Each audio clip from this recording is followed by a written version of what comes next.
வணக்கம் நேயர்களே.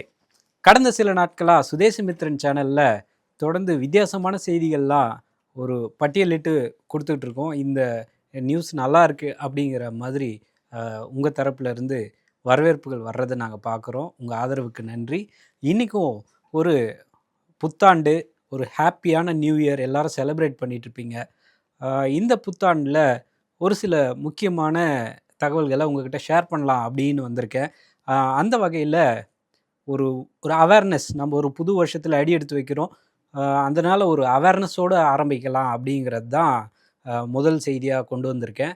அது என்னென்னா, கால் ஃபார்வர்டிங் ஸ்கேம் அப்படின்னு சொல்லியிருக்காங்க. அந்த கால் ஃபார்வர்டிங் ஸ்கேம் அப்படின்னா என்னென்னா, உங்கள் ஃபோன் நம்பருக்கு ஏதோ பேரூரே தெரியாத யாரோ ஒரு நபர் வந்து திடீர்னு கால் பண்ணுவாங்க. கால் பண்ணிவிட்டு உங்கள் பேரில் ஒரு கொரியர் வந்திருக்கு, அந்த கொரியரை நீங்கள் எடுத்துக்கணும் அப்படின்னா நான் சொல்கிற நம்பருக்கு நீங்கள் கால் பண்ணுங்கள், அதில் என்ன இருக்குதுன்னுலாம் எங்களுக்கு தெரியாது, நாங்கள் கொரியர்லேருந்து பேசுகிறோம் அப்படின்லாம் சொல்லி, ஏதோ ஒரு ஜஸ்ட் லைக் நார்மல் ஒரு சாதாரண நாளில் நம்ம கடந்து வர ஒரு 10 ஃபோன் கால் வருது அப்படின்னா, அந்த 10 ஃபோன் காலில் ஒரு ஃபோன் கால் இந்த மாதிரி நம்ம நிறைய எக்ஸ்பீரியன்ஸ் பண்ணியிருப்போம். அந்த மாதிரி ஒரு ஸ்கேம் முன்னாடிலாம் வந்து, சார் உங்கள் 16 டிஜிட் நம்பர் கொடுங்க சார், கார்டு மேலே உள்ள 16 டிஜிட் நம்பர் கொடுங்க அப்படின்லாம் பேசி அதெல்லாம் மீம்ஸ் எல்லாம் வந்ததை நம்ம பார்த்துருக்கோம். ஆனால் இப்போது இதை வந்து ஒரு ரொம்ப சீரியஸான இஷ்யூ, பணமே மொத்தமாக உங்கள் ஃபோனே அவங்க கண்ட்ரோலுக்கு போயிடுற மாதிரியான ஒரு கால் ஃபார்வர்டிங் ஸ்கேம் ஒன்று நடந்துக்கிட்டு இருக்குது. அந்த ஸ்கேம் பற்றி national cyber crime threat analytics அப்படிங்கிற ஒரு அமைப்பு என்ன சொல்கிறாங்க அப்படின்னா, நீங்கள் இந்த இந்த மாதிரியான விஷயங்கள் உங்களுக்கு இந்த கொரியர், உங்களுக்கு யாரும் கொரியர் அனுப்பியிருக்க மாட்டாங்க, இருந்தாலும் உங்களுக்கு கொரியர்லேருந்து கால் பண்ணுறோம், ஸோ அண்ட் ஸோ கண்ட்ரிலேருந்து வருது, இது வெளிநாட்டு கொரியர் அப்படி இப்படின்னு யாராவது சொன்னாங்கன்னா நீங்கள் கவனமாக இருங்க அப்படின்னு சொல்லி முன்னாடி சொன்ன அந்த நேஷ்னல் சைபர் கிரைம் த்ரெட் அனலிட்டிக்ஸுன்ற இந்த விங்கு வந்து எல்லாரையும் நீங்கள் கொஞ்சம் உஷாராக இருங்க அப்படின்னு சொல்லி ஒரு அலர்ட் பண்ணுறாங்க. சரிப்பா, அப்படியே அந்த கொரியர் ஸ்கேமில் என்ன தான் பண்ணுவாங்க அப்படிங்கிற, அது எப்படி ஒர்க் ஆகுது அப்படின்னு சொன்னோன்னா நாங்கள் கொஞ்சம் உஷாராக இருப்போம் அப்படின்னு சொல்லி நிறைய பேர் கேட்கலாம். அதுக்கு ஒரு ஆப்ஷன் என்ன சொல்கிறாங்க அப்படின்னா, அந்த மாதிரி கொரியர்லேருந்து பேசுகிறோம், ஸோ இது வந்து உங்களோட நாங்கள் சொல்கிற நம்பருக்கு கால் பண்ணுங்கள் அப்படின்னு சொல்லி கொடுக்குற நம்பரில் எப்படி இருக்கும் அப்படிங்கிற பேட்டர்னையும் அந்த சென்ட்ரல் கவர்மெண்ட்லேருந்து, அந்த நேஷ்னல் சைபர் கிரைம் த்ரெட் அனலிட்டிக்ஸ்லேருந்து ஒரு ஹிண்ட்டு கொடுத்துருக்காங்க. இந்த மாதிரியான நம்பர்ஸ்லாம் இருந்தால் கொஞ்சம் கவனமாக இருங்க அப்படின்னு சொல்லி. ஸோ அது என்ன மாதிரியான நம்பர்ஸ் இருக்கும் அப்படின்னா, 216167 இப்படி நம்பர்ஸ் ஆரம்பிக்கும். அதுக்கு பிறகு 10 டிஜிட் நம்பர் இருக்கும் அப்படிங்கிறது தான் முக்கியமான அவங்க கொடுத்துருக்கிற ஒரு ஹிண்ட்டு. இந்த மாதிரியான நம்பர்ஸுக்கு பிறகு வர மொபைல் நம்பர்ஸு நீங்கள் கொஞ்சம் கவனமாக இருக்கணும். அதாவது உங்களுக்கு சம்மந்தமே இல்லாத ஒரு நபர் ஒரு கொரியர் அனுப்புகிறாங்க அப்படின்னா, ஸோ இப்போ நான் சொன்ன இந்த நம்பர்ஸ்லேருந்து நீங்களாக கால் பண்ணி பேசணும்னு முயற்சி பண்ணால் ஒரே ஒரு ரிங்கு மட்டும்தான் அங்கே போகும். அடுத்த ஒரு 3-4 செகண்டுக்குள்ளாரியே உங்கள் ஃபோனோட மொத்த கண்ட்ரோலும் அவங்களுக்கு போயிடும். முன்னாடிலாம் வந்து லிங்க்கு டச் பண்ணுறது, இல்லை கார்டோட ஓடிபிலாம் உங்களுக்கே தெரியாமல் எடுக்கிறது, இந்த மாதிரியான ஸ்கேம் இருந்தப்போ, இது வந்து ஒரு அட்வான்ஸ் டெக்னாலஜி, யுஎஸ்எஸ்டி கோட் அப்படின்னு சொல்லுவாங்க. ரொம்ப டெக்னிக்கலாக சொல்ல விரும்பலை. இந்த யுஎஸ்எஸ்டி கோட் மூலமாக தான் வந்து உங்கள் ஃபோனோட மொத்த கண்ட்ரோலும், ஃபார் எக்ஸாம்பிள் உங்களோட ஓடிபி, வாட்ஸ்அப் அண்ட் உங்களோட சோஷியல் மீடியா எல்லாத்துக்கும் ஒரே நம்பர் தான் கொடுத்துருப்பீங்க. இப்போ நான் சொன்ன இந்த நம்பர்ஸ்லாம் நீங்கள் கால் பண்ண ட்ரை பண்ணிங்கனாலே உங்கள் ஃபோனோட மொத்த கண்ட்ரோலும் அந்த சைட் போயிடும் அப்படிங்கிறத நினைவில் வச்சுங்க. இப்படி போயிடுச்சுன்னா உங்கள் பர்சனல் அக்கௌண்ட்டில் இருந்து எல்லாமே போயிடும். உங்கள் அக்கௌண்ட்டில் இருந்து பணம் போகும், அதே போல் உங்களோட தனிப்பட்ட இன்ஃபர்மேஷன்ஸும் போயிடும். உங்கள் ஃபோனே அவங்க கண்ட்ரோல், ஒரு தெரியாத நபர்கிட்ட உங்கள் ஃபோன் கொடுத்தீங்கன்னா, வித் பாஸ்வேர்டோடு கொடுத்தீங்கன்னா அது என்ன ஆகும் அப்படிங்கிறத நீங்களே கணிச்சிக்கங்க. ஸோ எவ்வளோக்கு எவ்வளோ அவேர்னஸாக இருக்க முடியுமோ ஒரு புது வருஷத்தில் இன்னும் கொஞ்சம் நல்ல ஆக்டிவாக நம்மளோட டேட்டாவை குறைஞ்சபட்சம் நம்ம பாதுகாத்துக்கிற வகையில் கொஞ்சம் விழிப்புணர்வோடு இருக்கணும் அப்படிங்கிறது தான் இந்த செய்தியோட நோக்கம். கால் ஃபார்வர்டிங் ஸ்கேமில் சிக்காமல் பத்திரமா இருங்க.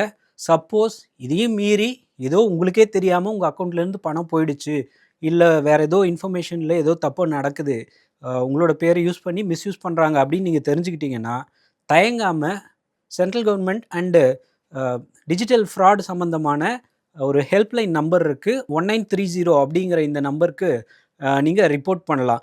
அதில் என்ன மாதிரியான ஸ்கேம் நடந்துச்சு அப்படிங்கிறத டீட்டெயிலாக நீங்கள் இந்த 1930 சொல்லி அவங்களுக்கு வந்து டீட்டெயில்ஸை அவங்களுக்கு ப்ரொவைட் பண்ணலாம். அதனால உங்கள் பணம் ஏதாவது மீட்கிறதுக்கு வாய்ப்பு இருக்கா அப்படிங்கிறத அவங்க வந்து செக் பண்ணுவாங்க அப்படிங்கிறது தான் இதனோட சாராம்சம்.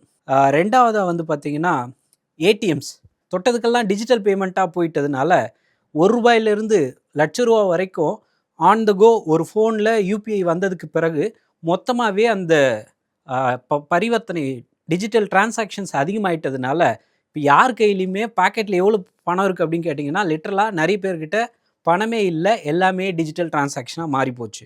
சரி, யார் கையிலையும் கேஷே யூஸ் பண்ணுறது இல்லை, அப்புறம் எதுக்கு இந்த ஏடிஎம் அப்படின்னு சொல்லி பேங்க்ஸும் வந்து காசை கட் பண்ணுறதுக்காக யாருமே பணம் எடுக்காமல் வர்றதுக்கு எதுக்கு ஒரு ஏடிஎம், அப்படி ஒரு ஏடிஎம்முக்கு எதுக்கு ஒரு ஏசி, அதுக்கு ஒரு மெயின்டெனன்ஸ், அதுக்கு ஒரு செக்யூரிட்டி, இதெல்லாம் தேவையா அப்படின்னு சொல்லி கணக்கு போட்ட பேங்க்ஸ் என்ன செஞ்சுருக்காங்கன்னா மொத்தமாக 2000 ஏடிஎம்ஸை கட் பண்ணுங்கள். எல்லார் கையிலையும் தான் ஃபோன் இருக்குது, எல்லார் கையிலையும் ஈஸியாக பணம் அக்சஸ் பண்ண முடியுது. ஏற்கனவே இருக்கிற ஏடிஎம்ஸோட நம்பர்ஸை குறைச்சிக்கங்க, 2000 ஏடிஎம்ஸை கம்ப்ளீட்டாக கச்சக் பண்ணுங்க அப்படின்னு சொல்லிட்டாங்க. ஸோ இது ப்ரைவேட் பேங்க்ஸ்லேயும் நடந்திருக்கு, பப்ளிக் செக்டர் பேங்க்ஸ்லேயும் நடந்திருக்கு. அந்த கணக்குப்படி பார்த்தீங்கன்னா இந்தியாவில் 2.5 லட்சம் ஏடிஎம்ஸுக்கு மேலே இருக்குது அப்படின்னு சொல்கிறாங்க. அதாவது இந்த 2000 கட் பண்ணது போக மிச்சம் உள்ள ஏடிஎம்ஸோட நம்பர்ஸ் வந்து 2,50,000க்கும் அதிகமாக இருக்குது அப்படின்னு சொல்கிறாங்க. ஸோ இப்போது டிஜிட்டல் பேமெண்ட்ஸ் வந்தது வரம்னு நினைக்கிறீங்களா, சாபம்னு நினைக்கிறீங்களா? அது உங்களோட ஒப்பீனியனை நீங்கள் கமெண்ட்டில் சொல்லலாம். இது 2வது செய்தி. 3வது செய்தி ஒரு நடிகையை பற்றினது. அந்த நடிகை யாருன்னா நம்ம தமிழ் சினிமாவுக்கும் ரொம்ப பிரபலமானவங்க. மறைந்த முன்னாள் முதலமைச்சர் ஜெயலலிதாவை பற்றின வாழ்க்கை வரலாறு படத்துலையும் அவங்க நடிச்சிருந்தாங்க. நீங்கள் கெஸ் பண்ணது கரெக்ட் தான். அவங்க பேர் கங்கனா ரணாவத். இவங்க வந்து பிஜேபியில் எம்பியாக இருக்காங்க. இந்த கங்கனா ரணாவத் திடீர்னு ஒரு உரிமை குரல்லாம் எழுப்பியிருக்காங்க. என்னப்பா எல்லாத்துலேயும் அவங்க ஏதாவது ஒரு கான்ட்ரவர்சியில் மாட்டிக்கிட்டே இருக்காங்களே ஃப்ரம் டைம் டு டைம் அப்படின்னு நீங்கள் கேட்டிங்கன்னா இதுவும் ஒரு மாதிரியான கான்ட்ரவர்சி தான். இப்போ அவங்க இருக்கிற அந்த எம்பி பதவி, அவங்க பார்லிமெண்ட்டுக்கு அடிக்கடி போயிட்டு வர ஒரு ஆள். எம்பிங்கிறவங்க அடிக்கடி பார்லிமெண்ட்டுக்கு போய் அந்த அங்கே என்ன நடக்குது அப்படிங்கிற அஃபேர்ஸ் தெரிஞ்சுக்கணும் அப்படிங்கிறது அதுதான் அவங்களோட தலையாய கடமை. அப்படி அவங்க நடந்து போகிறப்போ யாரோ எடுத்த ஒரு ஃபோட்டோ, அவங்க வந்து சேரீயில் நடந்து போயிருக்காங்க. ஆனால் ஏஐ டெக்னாலஜி யூஸ் பண்ணி அதை வந்து அவங்க வந்து கோட் சூட் மாட்டிக்கிட்டு நல்ல ஸ்டைலாக ஒரு ஃபாரின் கண்ட்ரீஸில் இருக்கிற மாதிரி அப்படி ஸ்டைலான ஒரு கங்கனா ரணாவத்தா சித்தரித்து அந்த ஃபோட்டோவை சோஷியல் மீடியாவில் சுற்ற விட்டுருக்காங்க. இதை பார்த்த கங்கனா ரணாவத் ரொம்ப டென்ஷன் ஆகி, என்னப்பா உங்கள் டெக்னாலஜி எங்கே யூஸ் பண்ணணுமோ அங்கே யூஸ் பண்ணுங்கள், அடுத்தவங்களுக்கு ட்ரெஸ் மாட்டி விடுறதையோ உண்மையான ஃபோட்டோ என்னவோ அதை மட்டும் வைங்க, எங்களோட ஒப்பீனியன் இல்லாமல் எங்களோட கன்சர்ன் இல்லாமல் நீங்கள் எப்படி என்னோடய ஃபோட்டோவை யூஸ் பண்ணலாம் சொல்லி பயங்கரமாக கொந்தளிச்சிருக்காங்க. ஆட்சி உங்கள் கையில் இருக்குது, உங்களுக்கே இந்த நிலைமைனா காமன் மேனுக்கு எப்படி இருக்குங்கிறத நீங்களே டிசைட் பண்ணிங்க மேடம். இது 3வது செய்தி. 4வது ஒரு செய்தி இருக்குது. உள்துறை அமைச்சராக இருக்கிற அமித்ஷா என்ன சொல்கிறார் அப்படின்னா, நாங்கள் வந்து வெஸ்ட் பெங்காலில் நாங்கள் தான் மொத்தம் 3 சீட்டு இருக்குது அப்படின்னா 3 பங்கு சீட்டு இருக்குன்னா அதில் 2 பங்கு சீட்டை நாங்கள் ஜெயிச்சிடுவோம் அப்படின்னு சொல்லி அண்மையில் வெஸ்ட் பெங்காலில் போய் பேசியிருந்தார். தமிழ்நாடு, கேரளா, வெஸ்ட் பெங்கால் இந்த மாதிரியான ஸ்டேட்ஸுக்கெல்லாம் இந்த வருஷமே, அதாவது பிறந்துட்ட 2026லேயே சட்டமன்ற எலெக்ஷன்ஸ் வருது. இந்த எலெக்ஷன்ஸில் பிஜேபி வந்து வெஸ்ட் பெங்காலில் ஒரு பெருசாக வளருவோம், நாங்கள் ஆட்சியை பிடிப்போம், பெரும்பான்மையாக மொத்தம் 3 பங்கு இடம் இருக்குன்னா அதில் 2 பங்கு இடத்த நாங்கள் பிடிச்சிடுவோம் அப்படின்னு சொல்லி ரொம்ப கம்பீரமாக அமித்ஷா அவர்கள் பேசியிருந்தாங்க. அமித்ஷா பேசினதுக்கு திரிணாமுல் காங்கிரஸில் இருக்கிற இப்போ சிட்டிங் எம்எல்ஏ அண்டு அமைச்சராக இருக்கிற பாசு அப்படிங்கிறவர் என்ன சொல்லியிருக்காருன்னா, பிரத்யா பாசு அவர் என்ன சொல்லியிருக்காரு அப்படின்னா, அவர் பேச்செல்லாம் சீரியஸாக எடுத்துக்காதீங்க, 50 சீட்டு ஜெயிக்கட்டும் முதல்ல அப்படின்னு சொல்லி கேலி பண்ணியிருக்காரு. அமித்ஷாவை இவர் கேலி பண்ணியிருக்காரு. முதல்ல 50 சீட்டு உங்கள் பிஜேபி ஆளுங்களால் வெஸ்ட் பெங்காலில் 50 சீட்டுக்கு மேலே ஜெயிக்கட்டும் முதல்ல, அப்புறம் பார்த்துக்கலாம். அவர் வந்து அமித்ஷா வராரு போகிறாரு, அவர் ஒரு டூரிஸ்ட் மாதிரி வந்து போய்கிட்டு இருக்காரு, அவங்க பண்ணுற அரசியல்லாம் இந்த ஸ்டேட்டில் எடுபடாது அப்படின்னு சொல்லி ஒரு காரசாரமான பதிலடி வெஸ்ட் பெங்காலில் போயிட்டுருக்கு. அரசியல் கிட்ட நெருங்க நெருங்க ஒவ்வொரு நாளும் ஒவ்வொரு புது இந்த மாதிரியான காரசாரமான குற்றச்சாட்டுகள், வாக்குவாதங்கள், வார்த்தை போர்கள் இதெல்லாம் வந்து அதிகமாக வர்றதை நம்ம பார்க்க முடியுது. இது ஒரு செய்தி. கடைசியாக ஒரு செய்தி என்னென்னா, சந்தானம் ஒரு காமெடி சீனில் வருவாங்களே, ஏமாற்றி போட்டாங்க பெரியப்பா அப்படின்னு சொல்லி ஒரு சீன் வரும் சந்தானம் காமெடி சீனில். அதே மாதிரி ஒரு அரசியல்வாதி புலம்பி இருக்கார். லிட்டரலாக அவர் என்ன புலம்பியிருக்கார் அப்படின்னா, மகாராஷ்டிராவில் உள்ளாட்சி தேர்தல் நடக்குது. உள்ளாட்சி தேர்தல்னால் உங்களுக்கு சிம்பிளாக சொல்லணுன்னா தலைவர், councillor, ward member, ward councillor, and ஒன்றிய கவுன்சிலர் இந்த மாதிரியான உள்ளாட்சி அமைப்புகளில் மகாராஷ்டிராவில் எலெக்ஷன் வருது. வர 15ஆம் தேதி ஓட்டு போட போகிறாங்க. இதுக்கான கூட்டணியெல்லாம் அமைச்சு இப்போது ஸ்டேட் லெவலில் நடக்கிற ஒரு எலெக்ஷன் அப்படின்னா கூட்டணி வைப்பாங்க. நேஷ்னல் லெவலில் நடக்கிற எலெக்ஷன்னாலுமே இந்த கூட்டணி, அரசியல், அப்புறம் வந்து தொகுதி பங்கீடு இதெல்லாம் பற்றி டிஸ்கஷன் போகும். ஒவ்வொரு சின்ன சின்ன இன்ஃபர்மேஷனும் முக்கியமானதாக இருக்கும். இந்த வகையில் தான் மகாராஷ்டிராவில் மகாயுதி அப்படின்ற ஒரு MAHAYUTI மகாயுதி அப்படிங்கிற இந்த கூட்டணியில் இப்போ இருக்கிற பிஜேபி அண்டு சிவசேனாவில் ஏக்நாத் ஷிண்டே பிரிவை சேர்ந்தவங்க அண்டு இன்னும் சில கட்சிகள்லாம் மகாயுதியில் இருக்காங்க.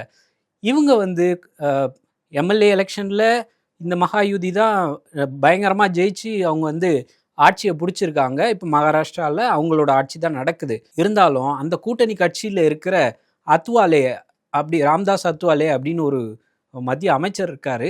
இந்த ராம்தாஸ் அத்வாலே யார் அப்படின்னா RPIA அப்படின்னு ஒரு கட்சி வச்சுருக்காரு. இந்த RPIA அப்படிங்கிற இந்த கட்சி என்னென்னா republic party of India Athawale இவர் தான் வந்து ரொம்ப பிரபலமான ஒரு அரசியல்வாதி. இவங்க என்னத்துப்பா ஒரு அரசியல்வாதியை பற்றி இவ்வளோ நேரம் பேசிகிட்டு இருக்கு அப்படின்னு கேட்டிங்கன்னா விஷயம் இருக்குது. மகாயுதி கூட்டணியில் தான் இவரும் இருக்கார். இந்த ராம்தாஸ் அத்வாலேவும் இருக்கார். அந்த ராம்தாஸ் அத்வாலே திடீர்னு இந்த முதல்ல சொன்ன மாதிரி சந்தான காமெடியில் வர மாதிரி ஏமாற்றி விட்டாங்க, முதுகுல குத்திட்டாங்க அப்படின்னு சொல்லி புலம்பி தள்ளி இருக்கார். அவர் என்ன புலம்புனார், ஏன் புலம்புனார் அப்படின்னா மகாயுதியில் இருந்த சீட் ஷேரிங்க்கு என்னை கூப்பிடவே இல்லை, எனக்கு எத்தனை சீட்டு கொடுக்கறது, இப்போ அந்த 29 கார்ப்பரேஷனில் எலெக்ஷன் நடக்க போகுது அப்படின்னா எனக்கு எத்தனை சீட்டு அப்படிங்கிறதே அவங்க என்கிட்ட டிஸ்கஸ் பண்ணவே இல்லை, என்னை கேட்காமலே வந்து மொத்த சீட்ஸையும் பேசி முடிச்சிட்டாங்க, எங்களை முதுகில் குத்திட்டாங்க, இது வந்து ஒரு நம்பிக்கை துரோகம் இல்லையா அப்படின்னு சொல்லி கடுமையாக கண்டனத்தை சொல்லியிருக்காரு. இந்த முதுகில் குத்திட்டாங்க அப்படிங்கிற இந்த மேட்ரு இந்திய அளவில் ஒரு பெரிய பேசப்படுற ஒரு முக்கியமான பொருளாக இருக்கும். புது வருஷத்தில் ஒரு அவேர்னஸும் பார்த்துருக்கோம். நெக்ஸ்ட்டு வந்து ஏடிஎம் என்ன மாதிரியான ஆயிருக்கு, என்ன மாதிரியான பிரச்சனைகளில் சிக்கியிருக்கு அப்படிங்கிறதையும் பார்த்தோம். அண்டு ஒரு நடிகையோட செய்தியும் பார்த்தோம். 2 அரசியல் செய்திகளும் பார்த்துருக்கோம். அரசியல் இல்லாமல் ஒரு செய்தியை ஒரு நாளை நம்ம கடக்க முடியுமானா நம்ம எல்லா விஷயத்துலேயும் அரசியல் பேசி தான் ஆகணும். நம்மளை சுற்றி இருக்கிற அரசியலை தெரிஞ்சுக்கங்க அப்படிங்கிறது தான் இந்த வீடியோவோட பதிவு. நீங்கள் கொடுத்துட்ருக்க ஆதரவுக்கு ரொம்ப நன்றி. நான் ராஜா. நன்றி, வணக்கம்.